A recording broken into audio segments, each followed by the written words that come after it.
Hello friends. उम्मीद होगी आप सभी अच्छे होंगे और आपकी तैयारी बहुत अच्छी तरीके से चल रही होगी। आपका एक बार फिर से स्वागत है आपके टीके रियल सक्सेस चैनल पर। जैसे कि हम एनसीईआरटी पढ़ रहे थे 6th क्लास की पॉलिटी। ठीक है, आज उसी को दोबारा से कंटिन्यू करेंगे आगे। हमने कल क्या पढ़ लिया था पॉलिटी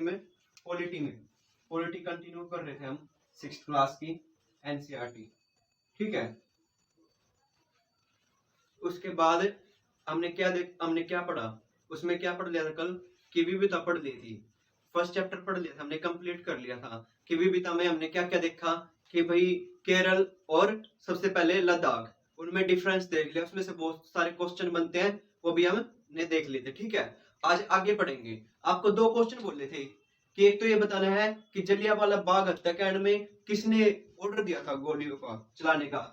गोलियां ऑर्डर किसने दिया था, गोलियां चलाने का ऑर्डर, गोलियां चलाने का ऑर्डर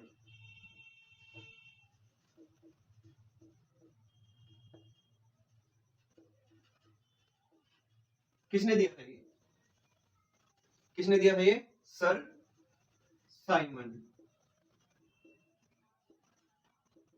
इन्होंने तो गोलियां चलाने का ऑर्डर दिया था। ठीक है, और एक जब ये हुआ कांड, हत्याकांड हुआ था जलियांवाला बाग हत्याकांड, उसके बाद एक गीत गाया गया। वो गीत क्या था? वो गीत था, वो पूछा था मैंने आपसे, जल्दी से बताएंगे उसका नाम। वो था कि दिन, गीत बोला गया था, गीत लिखा था, दिन खून के हमारे, खून के हमारे प्यारे भूल नहीं जाना तुम।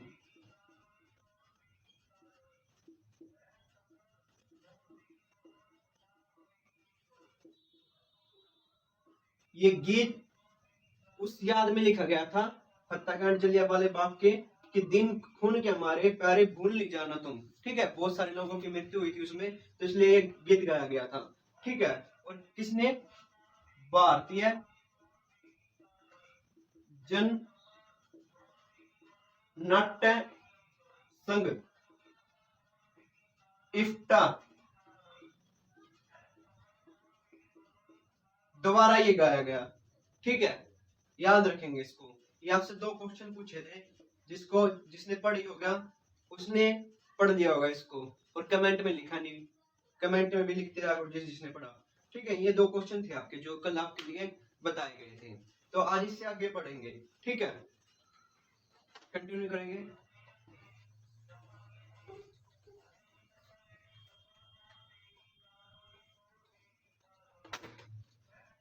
एक हमारे सबसे पहले प्राइम मिनिस्टर कौन थे?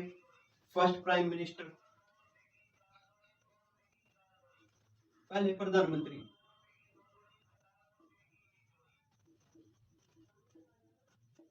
कौन थे हमारे पहले प्रधानमंत्री? श्री जवाहरलाल नेहरू जी।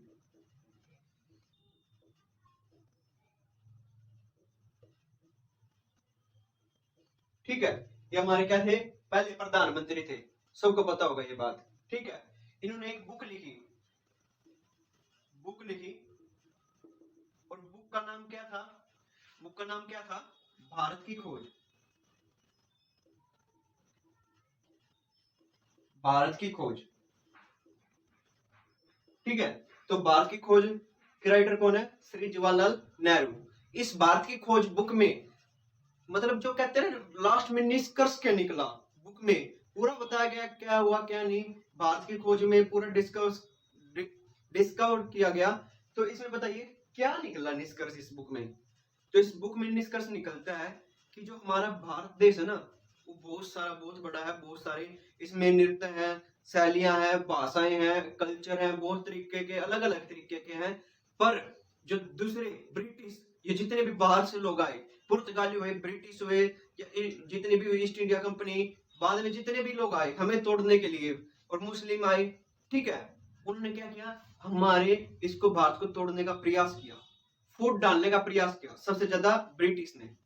ठीक है, कि हम अलग हो जाए, हम अलग हो जाए, कि भाई धर्म के ऊपर फूट डालने, फूट डलवाई उन्होंने, बहुत ज्यादा धर्म के ऊपर फूट डलवाई कि ये हिंदू है, ये मुस्लिम है, ये ऐसे है, ये ईसाई है। ठीक है, पर हम जितना हमें दिमाग गया उतना हम ऊपर उठे। और इसमें लिखा है, क्या लिखा है? इसका निष्कर्ष ये निकलता है इस बुक में, सबसे बड़ा बताया गया है कि भारत के लोगों में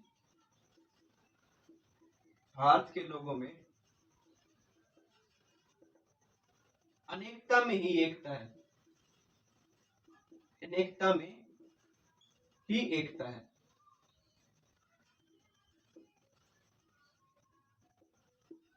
कि जो हमें जितना तोड़ेगा, हम जितने अलग होंगे फिर भी हम इकट्ठे हो जाएंगे। ठीक है, अनेकता, बहुत सारी अनेकताएं हैं, बहुत सारे धर्म है, बहुत सारे कल्चर है, पर क्या है, एकता है। ठीक है, हम सब एक हैं। ये किस में बताएगा, भारत की खोज में। ठीक है, आगे देख लेते हैं।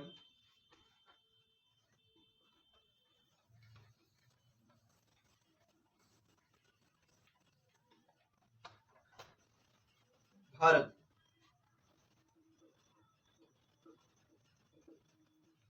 देश हमारा,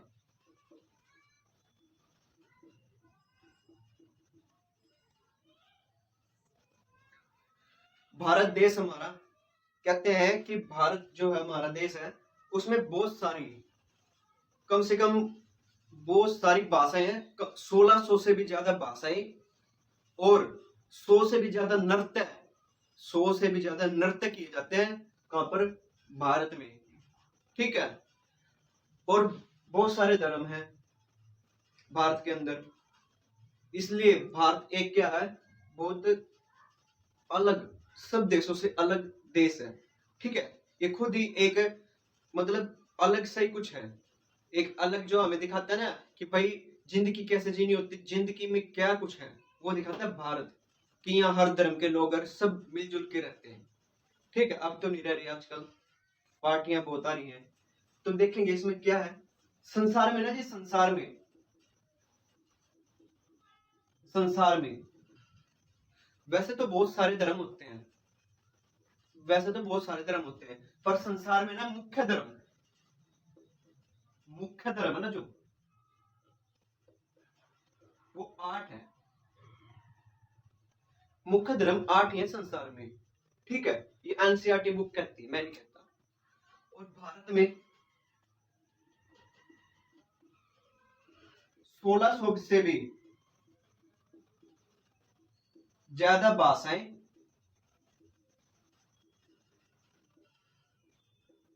बोली जाती हैं,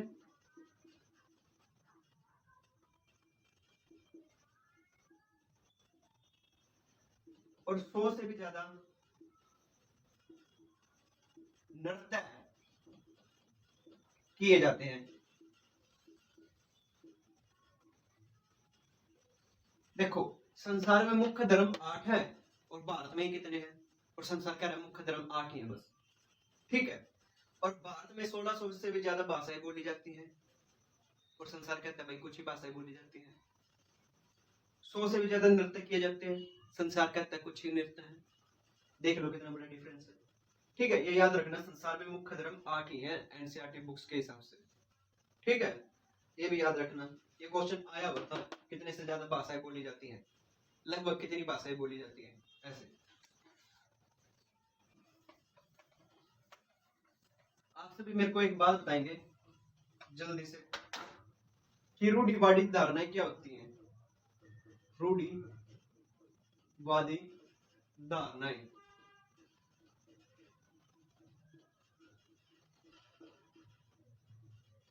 क्या होती है। इसके बाद बस एक ये छोटा सा क्वेश्चन है। देखो, हम एमसीक्यू थ्योरी सब पढ़ते हैं, ये हमारी लाइफ का भी पार्ट है। रूढ़िवादी धारणाएं क्या होती हैं पता होनी चाहिए सभी बच्चों को भी, और हमें भी, खुद भी, और सबको पता होनी चाहिए। और ये बहुत जरूरी पार्ट है लाइफ का, और इससे चेंज करना चाहिए हमें। ठीक है, रूढ़िवादी धारणाएं क्या होती है, और इनको चेंज क्या करना चाहिए हमें इनमें, ये पूछ लिया जाता है बहुत बार। अब किसी को पता नहीं होगा रूढ़िवादी धारणाएं क्या होती हैं, क्यों, क्योंकि एमसीक्यू ज्यादा पढ़ते हैं, पेपर में एमसीक्यू आते हैं, ये पता ही नहीं क्यों, क्योंकि लाइफ का पार्ट है, पेपर में तो आना नहीं, पर लाइफ का पार्ट भी तो पता होना चाहिए। इसके बाद हम आज बस अंबेडकर जी के बारे में पढ़ेंगे, पूरा डिटेल में अंबेडकर के बारे, भीमराव अंबेडकर जी के बारे में, डॉक्टर भीमराव अंबेडकर जी के बारे में पूरा पढ़ेंगे आज इसके बाद। ठीक है, कि कहीं से क्वेश्चन ना छूटे उनके में से। तो जल्दी से बताएंगे रूढ़िवादी धारणाएं। रूढ़िवादी धारणाएं वे होती हैं जी, जो हम दूसरे सभी लोगों के प्रति, सभी लोगों के लिए या प्रति, ठीक है, के लिए अपने दिल में उनकी छवि बना लेते हैं, अपने दिल में पहले से उनकी छवि बना लेते हैं।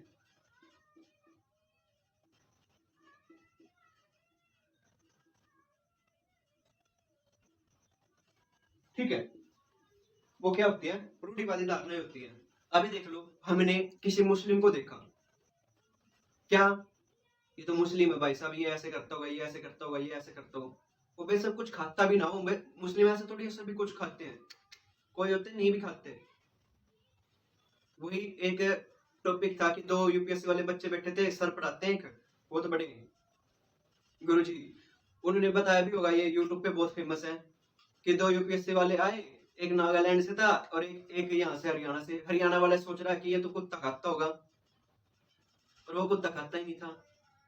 उसने क्या किया, पहले उसने अपनी क्या बनाई, छवि बना ली अपने दिल में उसके लिए, दूसरे इंसान के लिए। ठीक है, वैसे हम छवि बना लेते हैं किसी भी इंसान के बारे में, उसको जानने बिना ऐसे छवि बना लेते हैं। ऐसे किसी भी इंसान के बारे में उसके जानने बिना जो छवि बनाते ना, उसको रूढ़िवादी धारणा ही कहते हैं, समझे। तो ऐसे किसी के बारे में छवि मत बनाना करो, ठीक है। सोशल मीडिया पे ये हो रहा है, वो हो रहा है, सोशल मीडिया पे हो रहा है भाई साहब, आप नहीं जानते वहां, ठीक है। तो ऐसे मत बनाया करो छवि, दोनों 50-50 होते हैं, वो भी देखा करो। तो वो रूढ़िवादी धारणाएं होते हैं, और ऐसे किसी के भी बारे में अपने दिल में छवि पहले से बना लेना गलत होता है, कि भाई उसने तो उसके साथ ये कर दिया, इसने उसके साथ ये कर दिया, है ना, तो वो तो गलत होगी, या वो लड़का गलत होगा। तो छवि बना रहे हम किसी के बारे में, छवि बनाना, ऐसा रूढ़िवादी धारणाएं कहलाती हैं। चलो आज का टॉपिक देख लेते हैं जो मेन है।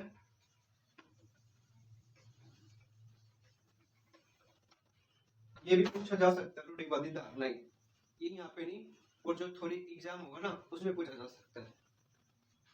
अब देखो आज का टॉपिक पूरा डॉक्टर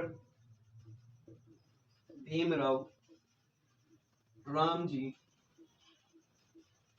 अंबेडकर के बारे में रहेगा। अंबेडकर जी बहुत महान इंसान, बहुत महान इंसान, जिन्होंने संविधान भी लिखा, संविधान को तैयार किया, ठीक है, मतलब हेल्प की उसमें, और इन्होंने बहुत सारी चीज देखी अपने टाइम में। तो ये बहुत अच्छे भी हैं, पर इनमें कुछ खामियां भी हैं। हर इंसान में कुछ कमियां भी होती है, कुछ खूबियां भी होती है वैसे ही। तो वो सारी चीज पढ़ लेंगे, स्टार्टिंग से पढ़ेंगे बिल्कुल। भीमराव रामजी अंबेडकर, इनको BR अंबेडकर बोला जाता है, ठीक है। ये इनका पूरा नाम है, भीमराव रामजी अंबेडकर, डॉक्टर भीमराव रामजी अंबेडकर, ठीक है। ये डॉक्टर कुछ लिखा हुआ है, उपाधि होती है, एक उपाधि, उपाधि होती है, सरकारी नौकरी वालों को लिखते हुए उपाधि याद आना चाहिए। आर्टिकल 18, आर्टिकल अनुच्छेद, ठीक है, 18 याद आना चाहिए ऐसे, ठीक है। कुछ भी उपाधि आई, आर्टिकल 18, ठीक है जी। उसके बाद भीमराव रामजी अंबेडकर जी का जन्म कहां पे हुआ, कब हुआ, ठीक है। सबसे पहले इनके जन्म के बारे में लिखेंगे। जन्म,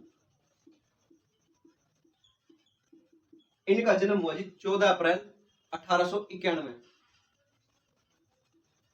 14 अप्रैल 1891, भीमराव अंबेडकर जयंती भी होती है, ठीक है, ये याद रखना। 14 अप्रैल 1891 कहां पर हुआ, तो ये जी मध्य प्रदेश में हुआ। कहां पर हुआ, मध्य प्रदेश। आज का मध्य प्रदेश, वर्तमान में मध्य प्रदेश है, और जब ब्रिटिश शासन था उस टाइम महू बोलते थे इसको, महू। ब्रिटिश शासन में क्या बोलते थे, महू, ब्रिटिश शासन में।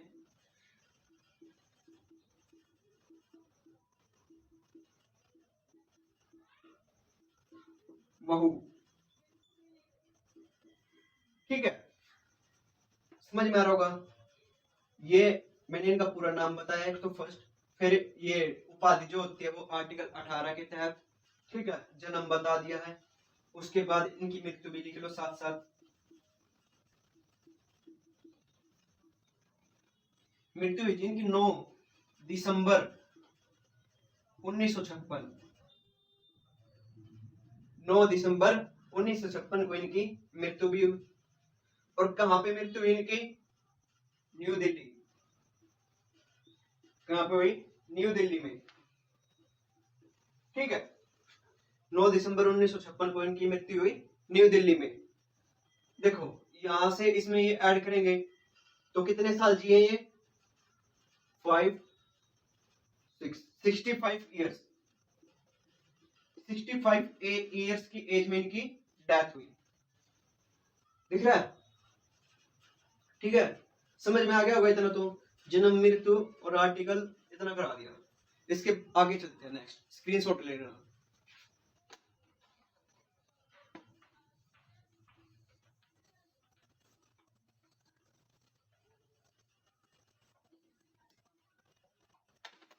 जन्म हुआ तो किसी ने तो दिया होगा, जन्म ऐसे तो नहीं हुआ।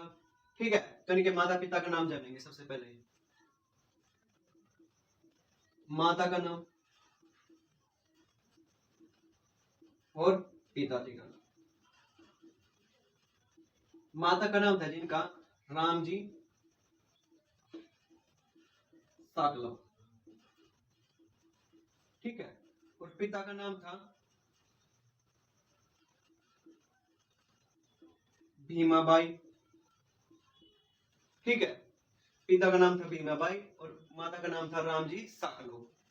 देखो पिता के नाम में से भीमा ले लिया और माता के नाम में से रामजी ले लिया, और अम्बेडकर इनका अपना था, तो दोनों का नाम इकट्ठा था इनके नाम में। ठीक है, इतनी बात समझिए आप। उसके बाद इनकी पत्नियां थी जी 2। पत्नियों के नाम भी बताना चाहिए, क्वेश्चन में आया है, इनकी पत्नी का नाम पूछा गया है। इनकी पत्नी के नाम, 2 पत्नियां थी इनकी। ठीक है, 2 पत्नियां थी। एक पत्नी का नाम है जी रामाबाई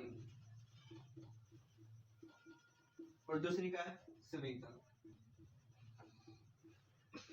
ठीक है, रामाबाई तो जी 1915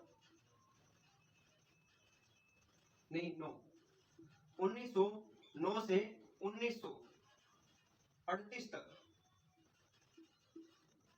ये रही, फिर इनकी डेथ हो गई। और ये फिर 1900 समथिंग से 1956 तक यही रही फिर। ठीक है, ये आप बताएंगे कब तक। ठीक है, इतना आ गया और समझ में। माता का नाम, पिता का नाम, पत्नी का नाम, कब से कब तक। ठीक है, ये मुझे आप बताएंगे कब से कब तक। नेक्स्ट देखते हैं। 10 साल बाद हुई होगी, ध्यान से देखना, 10 साल बाद बनी होगी ये पत्नी पहली पत्नी से 1948 के पास। उसके बाद जी भी बचपन में थे ना जी, तो 5 साल बाद इनकी मां गुजर गई, मतलब 1896 में इनकी मां की मृत्यु हो गई। कितने साल बाद? 5 साल बाद। 5 साल बाद इनकी माता की मृत्यु हो गई, मतलब 1891 में जन्मे और 1896 में इनकी माता की मृत्यु हो गई। ठीक है, एक माँ के गुजरने के बाद देखो बच्चा फिर, और उस टाइम तो जाति भेदभाव बहुत था। ठीक है, फिर इन्होंने क्या, जब ये 1901 में 9 साल की हो गई जी, 9 साल के, 1901 में जिए, 9 साल के हुए, और तब इनको महसूस हुआ कि इनके साथ जाति भेदभाव हो रहा है, कि ना तो इनको मंदिर में जाने देते थे पहले। ठीक है, मंदिर से बाहर निकाल दिया, पानी नहीं पीने देते थे, ऐसे कि भाई ये क्या है, तुम वो हो। ठीक है, ऐसे बहुत होता था इनके साथ। इनमें कब महसूस हुआ? 9 साल की उम्र में महसूस हुआ जी। 9 साल की उम्र में महसूस हुआ, महसूस हुआ क्या? जातिगत भेदभाव।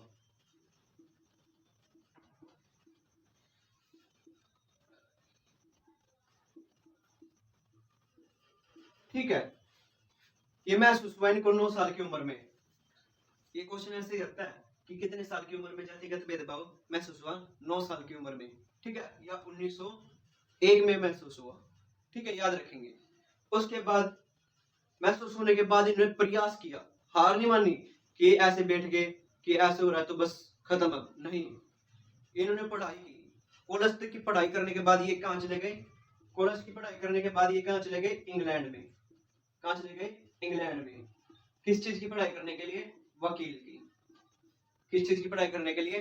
वकील की पढ़ाई करने के लिए चले गए जी। ठीक है, इतना आ रहा होगा समझ में।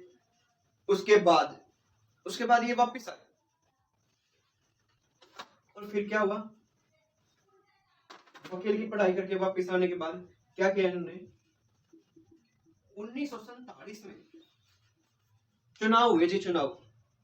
तो ये बंगाल से जीत गए, बंगाल से जीते चुनाव में, ठीक है। फिर क्या हुआ? वहां पर अलग अलग हो गए, बंगाल, पश्चिम बंगाल और पूर्वी बंगाल अलग अलग हो गए, ठीक है। तो भाई साहब ये तो जीतते थे, अब क्या, ये तो उधर हो गए। पर इनको क्या था? इनको तो क्या लिखना था? संविधान लिखना था। एक पढ़े लिखे की बहुत जरूरत थी, तो सबसे ज्यादा जरूरत भीमराव अंबेडकर जी की थी, ठीक है। किस लिए? संविधान लिखने में, कि संविधान को तैयार करें। और संविधान तैयार करने में इनकी जरूरत पड़ी, पर ये क्या था? ये थे नहीं इलेक्टेड। तो क्या किया? इनको बंबई प्रेसिडेंसी के वहां से उठाया गया, ठीक है, और वहां से जीतते फिर ये। और फिर कब तक रहे ये? 1947 से 1950 तक बंबई प्रेसिडेंसी।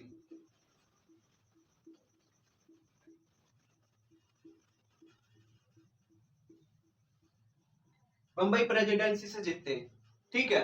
और यहां से जीतने के बाद आपको पता है राज्यसभा का सांसद, राज्यसभा के संसद का सदस्य बने, राज्यसभा के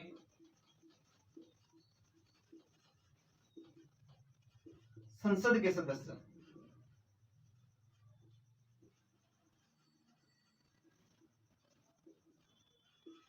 बन गए भाई साहब। अब तो इलेक्टेड हो सकते थे संविधान के लिए। और देखो 1940 में मांग हो रही थी, 1947 में यहाँ से जीते। और 1947 के बाद तो आपको पता ही है, यहाँ से जीतने के बाद कहाँ चले गए? प्रारूप समिति पे। प्रारूप समिति याद होगा, 22 अगस्त 1947, ठीक है।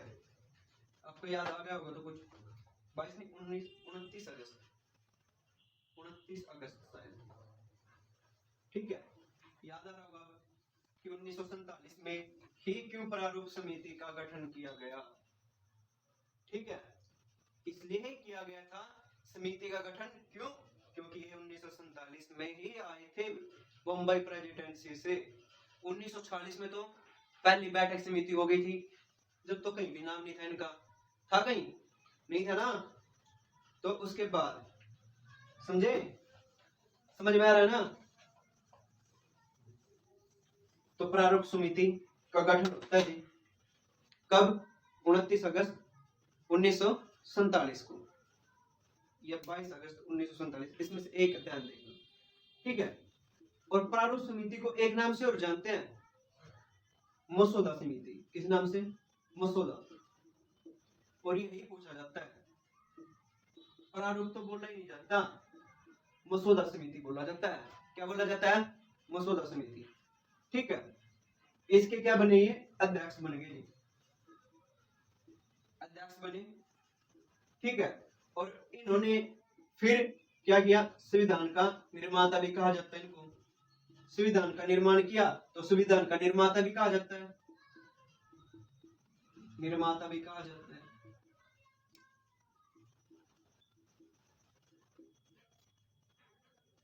ठीक है। मसौदा समिति के अध्यक्ष मतलब प्रारूप समिति के अध्यक्ष और संविधान का निर्माता भी किसको कहा जाता है? डॉक्टर भीमराव अंबेडकर जी को। क्या की बात समझ में? उसके बाद इनके साथ इतना भेदभाव हुआ ना, इतना भेदभाव हुआ कि इनके मतलब एक होता ना कि इतना भेदभाव होने के बाद इंसान के दिल में होता ही है। तो जब इन्होंने संविधान लिखा ना, तो इन्होंने हेल्प तो करवाई थी। तो क्या किया इन्होंने? एक तो अस्पृश्यता का वो जो होता ना अनुच्छेद, अस्पृश्यता का अनुच्छेद,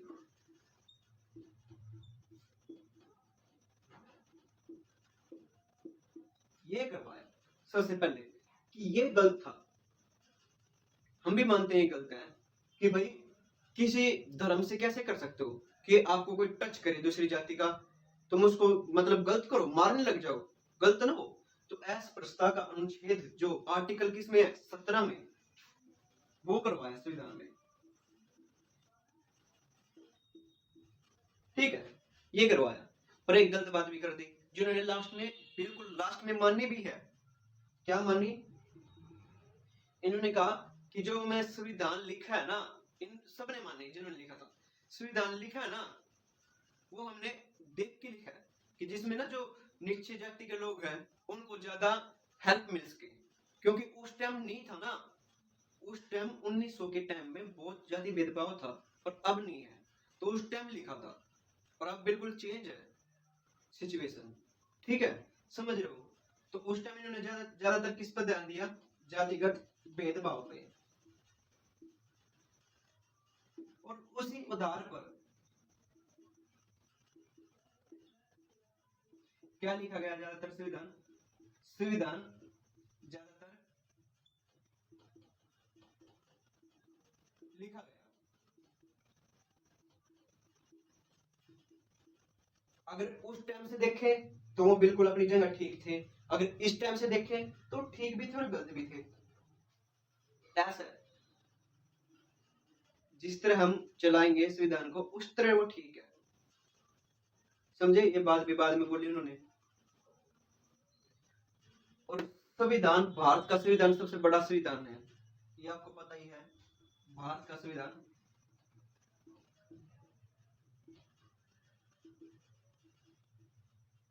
सबसे बड़ा संविधान है,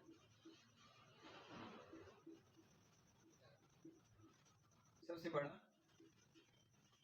संविधान है। ठीक है, क्यों? क्योंकि ये सभी देशों से लेकर बनाया गया है। मुख्यतः 13 देश, मुख्यतः कितने देश? 13। ठीक है, इसको याद रखेंगे और आगे कल नेक्स्ट वीडियो में कंटिन्यू करेंगे। अगर वीडियो पसंद आई हो तो वीडियो को लाइक करना, ज्यादा से ज्यादा वीडियो को शेयर करा करो और चैनल को सब्सक्राइब करना। Thank you, I love you. जय हिंद, जय भारत।